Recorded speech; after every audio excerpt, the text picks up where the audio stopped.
the only logical exit from the EU, and we will only get it if we are clear and decisive in our negotiations, if we place WTO terms firmly back on the negotiating table, and if we have confidence in walking away if necessary.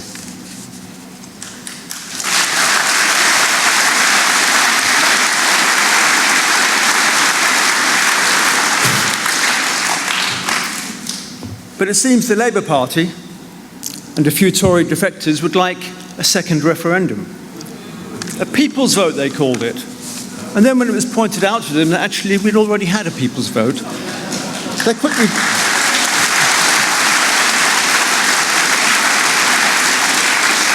quickly rebranded it a confirmatory referendum.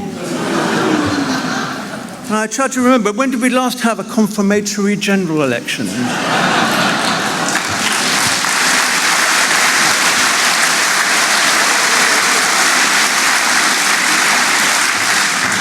Let's be really clear about this. Any second vote is a denial of the 2006.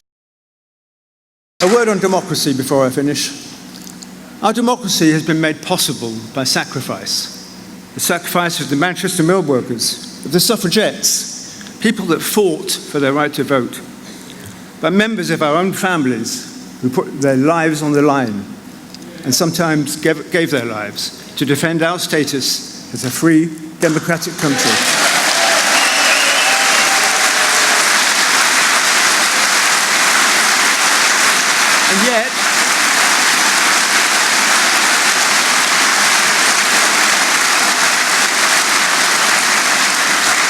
And yet most of our MPs would have us disregard this incredible sacrifice.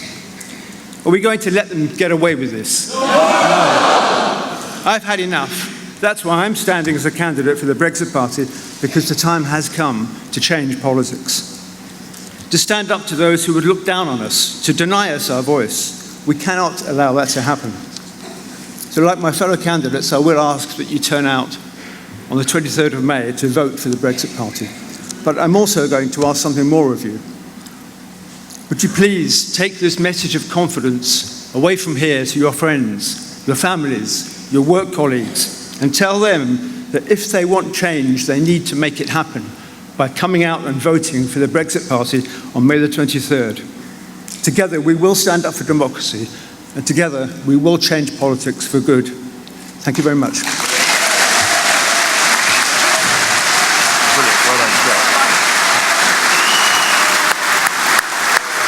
Thank you, Richard.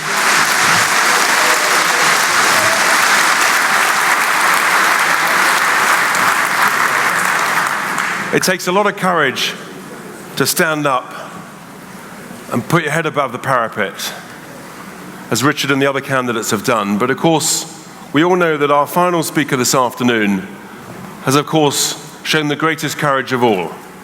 Without question, he's had more influence, more success in changing the course of British politics because his commitment over the last 25 or so years to the cause of Brexit, of leaving the European Union, has been the greatest of all. The abuse, the vitriol that he's had, the threats to his own security and that of his family is nothing short of shocking.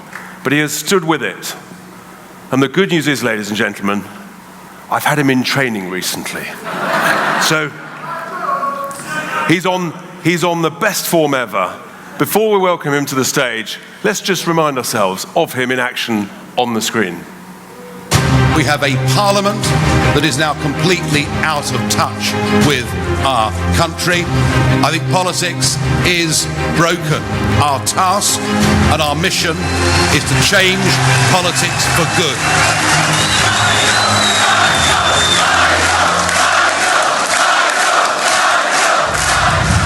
The Brexit Party has been formed because, very simply, the government and Parliament do not wish to deliver Brexit. We are fighting back. The whole of our politics needs changing.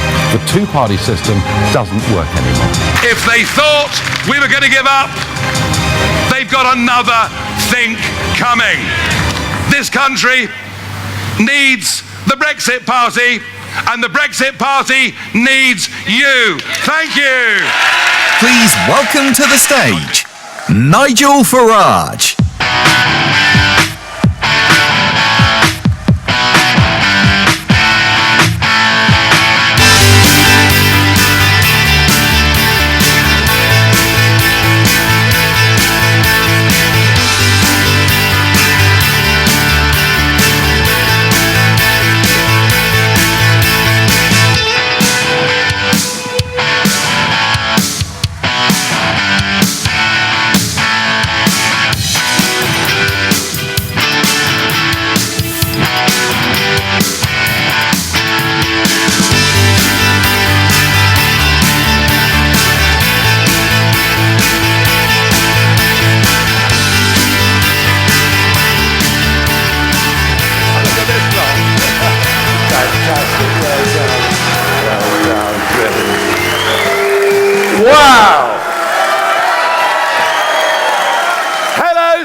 Do you know,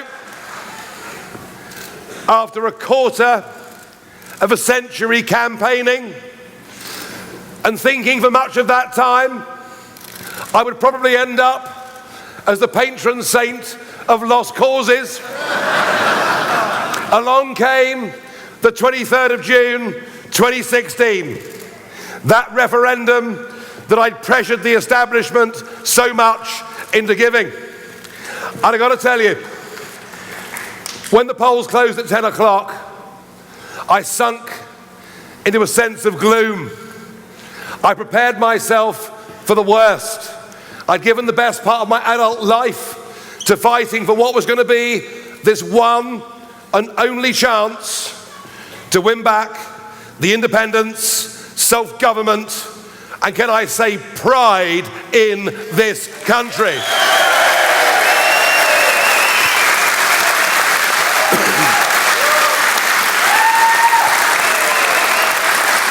So I prepared myself for the worst until at about 1 o'clock in the morning, up came somebody on the screen who said, "I, the returning officer for Sunderland, declare the result of the referendum vote as follows. Remain 52,000. Leave 83,000!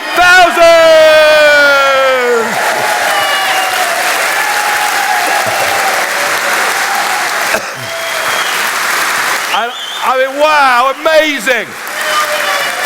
And I thought, suddenly my mood changed. I might have even poured myself a glass of something at that moment. But it was Sunderland, wasn't it? It was Sunderland that made us realise we could do this. And I've never felt more happy, more optimistic in the whole of my life, because we'd stood up. Here you've been told the car plant might move. Across the rest of the country, we had the Chancellor, George Osborne. Ghastly individual. Telling us, do you remember, taxes would go up, interest rates would rise, we'd all lose our jobs. We even had a very anti-British President of the United States of America, Obama, telling us we'd go to the back of the queue. We had every single threat put upon us. I think I remember once even being told that if we voted leave, plagues of black locusts would descend. But despite it all, we voted leave. You here in Sunderland led the way, and I thought we'd won. Well, I wouldn't cheer too loudly if I were you, because I said I thought we'd won. And then we had a general election. Do you remember in 2017? When both the Labour and Conservative parties said they would uphold the result of the referendum. And then we had 500 members of Parliament vote for Article 50, which then went into British law. And Article 50 said, we will leave the European Union at 11 p.m. on the 29th of March 2019 with or without a deal. And that is what should have happened.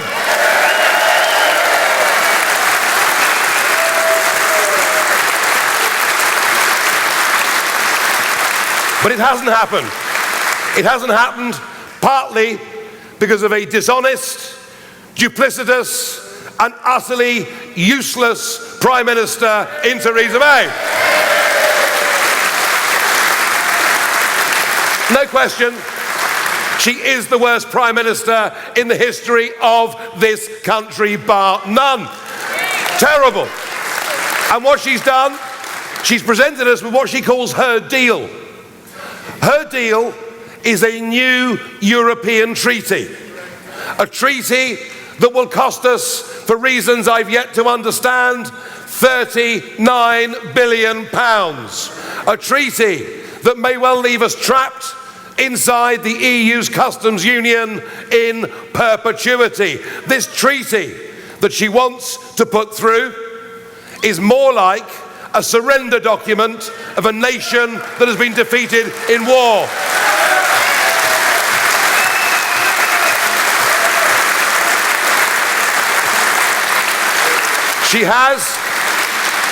She has, in bowing down to every demand made by Monsieur Barnier, every insult thrown by Mr. Tusk, and every attack on this country by the ghastly Guy Verhofstadt, and she even bows down to Jean-Claude Juncker when he's at work before lunch every day. She has humiliated our country on the international stage, and I've had enough of it. I think we should stand up and be proud of who we are as a nation.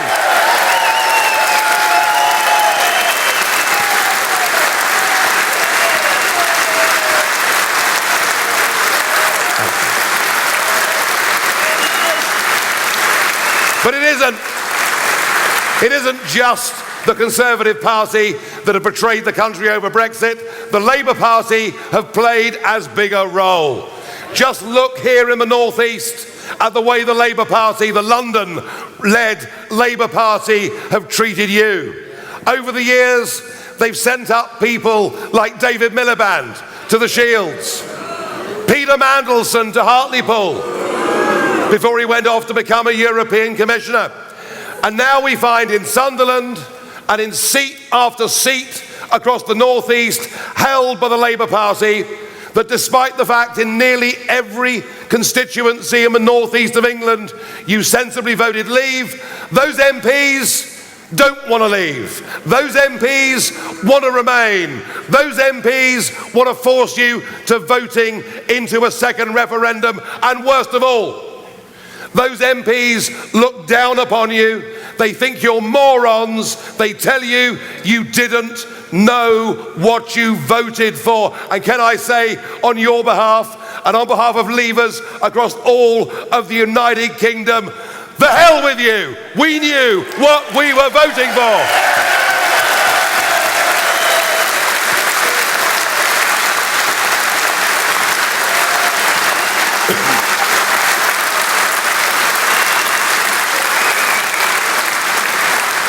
We now have a situation where there is absolutely zero prospect with this government and with this two-party system of a genuine Brexit ever being delivered.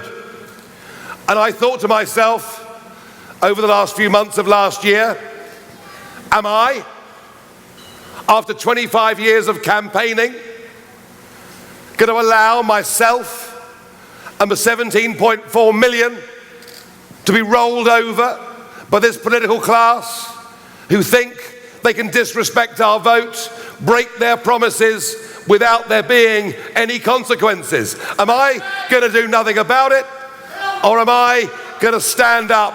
And what I did is I founded the Brexit Party. This is the fight back. This is the fight back.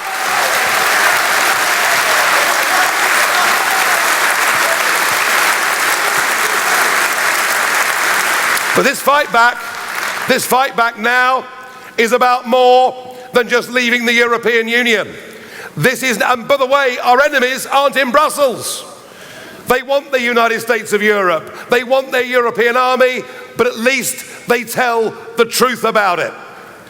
The lies are in this country, and we've had 50 years of it. 50 years of it.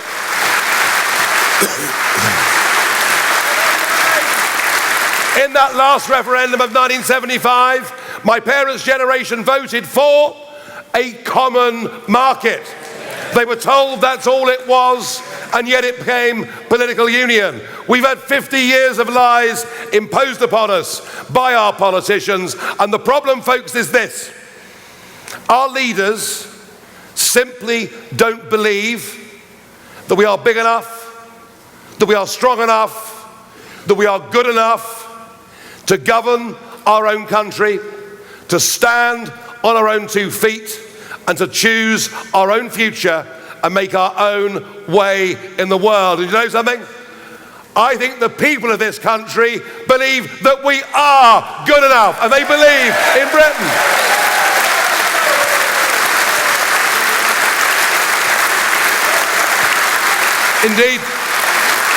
Indeed, today, we are lions led by donkeys. That is what we are today in this country. So let's channel our frustration, our anger. Let's channel it into something positive. Let's channel it into a new political party. And yeah, there are 1 or 2 of us who've been in politics before. Certainly somebody on the stage has been in politics before. And many who haven't been in politics. But do you agree with me that by standing up and fighting for our democratic rights, these fine people are doing the right thing?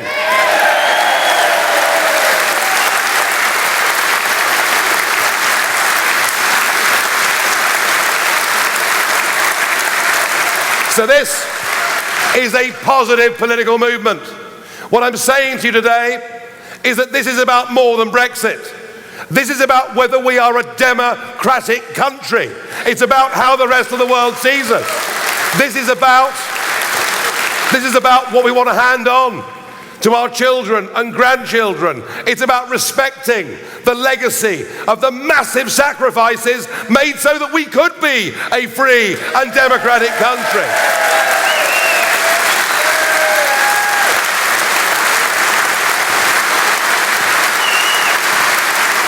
So let us be positive in what we're doing. We know that both Labour and the Conservatives have let us down, and we know in this European election, your Labour candidates here in the North East all want a second referendum and all want to remain. No Brexiteer in the North East of England can vote for the Labour or Conservative parties. They've got to vote for the Brexit party.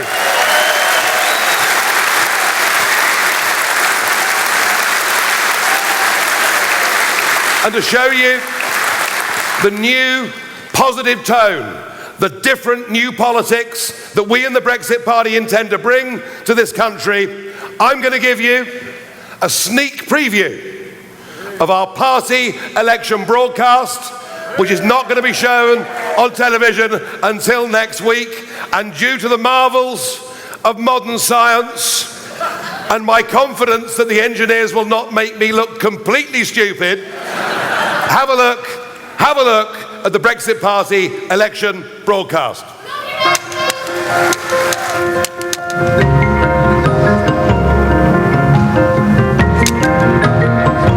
Morning.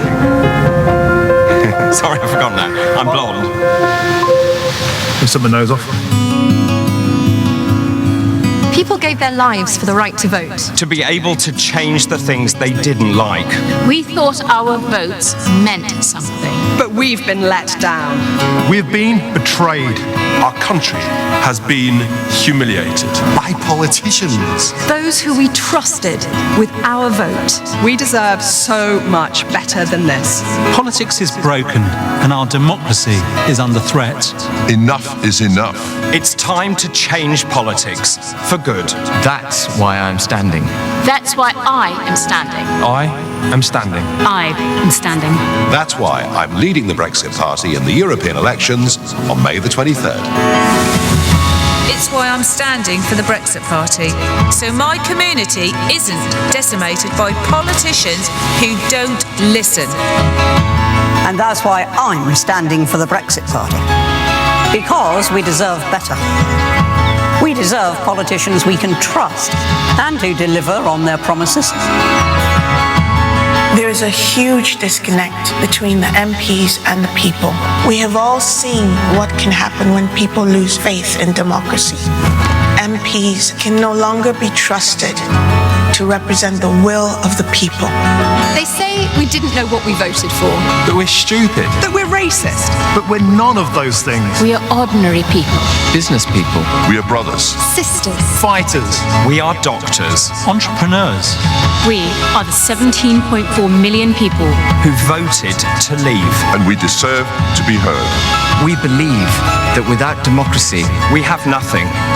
We all deserve to be heard, and in June 2016, 17.4 million of us voted to leave the European Union. And here we are, 3 years on, and nothing has been delivered. Our vote has been betrayed. This is about more than Brexit. It's about democracy, our country, how the rest of the world sees us. Our politics is broken, and it's time we did something about it. The Brexit Party is about change. You can do something with your vote. Vote for the Brexit Party and change politics for good. Vote for the Brexit Party on May the 23rd, and let's change politics for good. Very good. So, do you agree? Do you agree this is the new positive politics? Do you agree that if we stand together, we can beat the establishment? Do you agree that if we're prepared to tell them again, we can leave the European Union and win back the independence of our nation? And do you agree that the two-party system now serves nothing but itself, and it's time it was destroyed and replaced by better people? And will you stand with us in this election on the 23rd of May?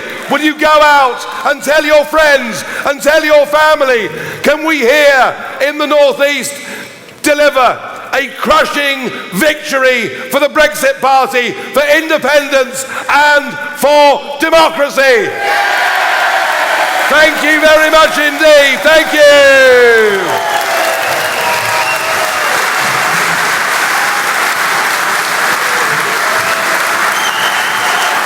I'll hold one up too. There we are. I'll go do it then.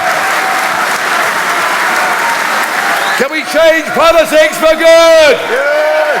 Can we win? Yes. Are we going to win? Yes. Are you with us? Yes. Thank you.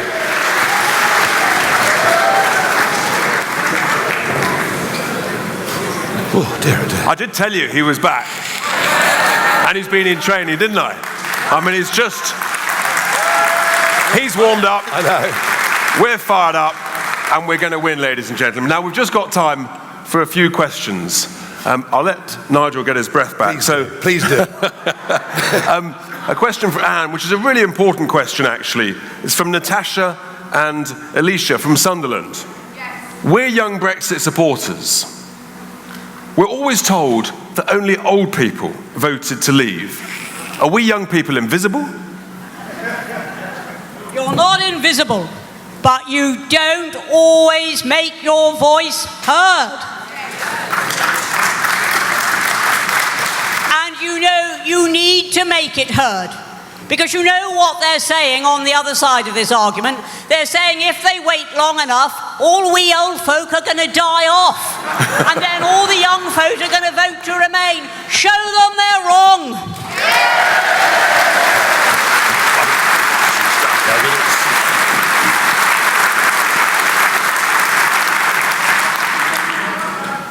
You know where you stand with Anne, don't you? I call her No Waffle Widdicombe. Now, the next question, we can have a bit of fun in politics. It's a serious business, but Nigel, we quite often get this question. You'll be surprised, no one's asked you to marry you today. Oh, gosh. But the next question is, what's your favourite beer? Well, I do like a pint of beer, as you all well know. And indeed, I've never been photographed in public without one in my right hand. But this is, Richard and I are on the road full time. Anne's with us for much of it. This is actually a pretty grueling business, doing this 7 days a week. And so, in the interests of winning this election, of giving... Things are looking up. Of giving the political class a bloody nose, I'm trying I'm trying to be off the beer, but it doesn't look like it's going very well, does it? Cheers, everybody. Well, you couldn't invent it, could you? It's fun, isn't it? Something's never changed.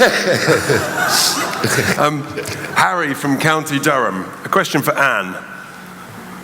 Will we now be paying £46 billion to leave the EU? What on earth are we getting in return?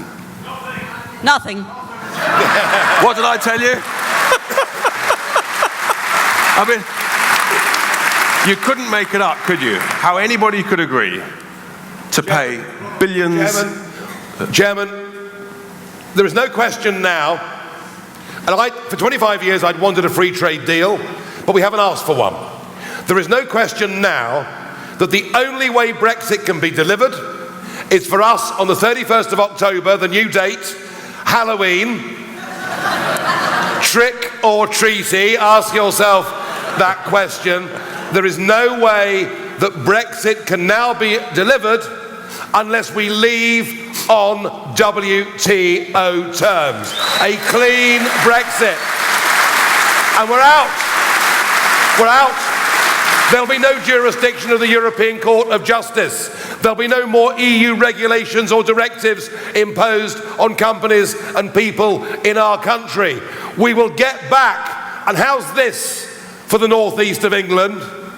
We'll get back 200 miles of the North Sea, which is legally and rightfully ours.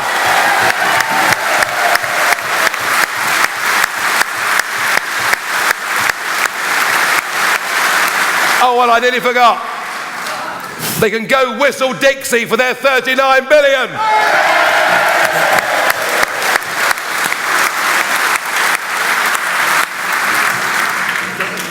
And a final question for Anne. It's from Jane from Bishop Auckland. What happens if the MPs between these two main parties, if they do some dodgy deal and come together under some sort of customs union deal and prevent us MEPs from taking our seats in Brussels in July? What would happen then, Anne? Well, it's very straightforward. First of all, they will try and do that.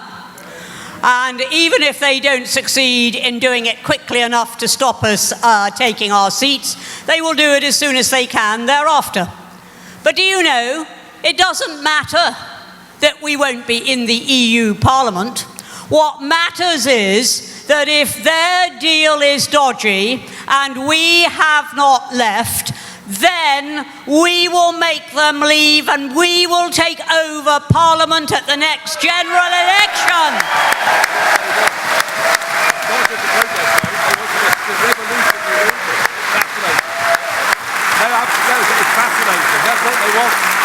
You heard it loud and clear, ladies and gentlemen. We mean it when we say we're here to change politics for good. We're here and we can do so much together. Thank you very much indeed. But before we go, let's just make sure that everybody's still awake. Up we go. Up we come, everybody. Stand on your feet. Let's have your placards up. Hang on, Richard, hang on. Let's get up front. Everybody up the front. Come out the front, team. All on the stage. Hold them the right way round. There we go. Well done. What do we want? Brexit! When do we want it? Now! What do we want? Brexit! When do we want it? Now! What do we want? Brexit! When do we want it? Now! Thank you very much indeed, ladies and gentlemen. Have a great weekend.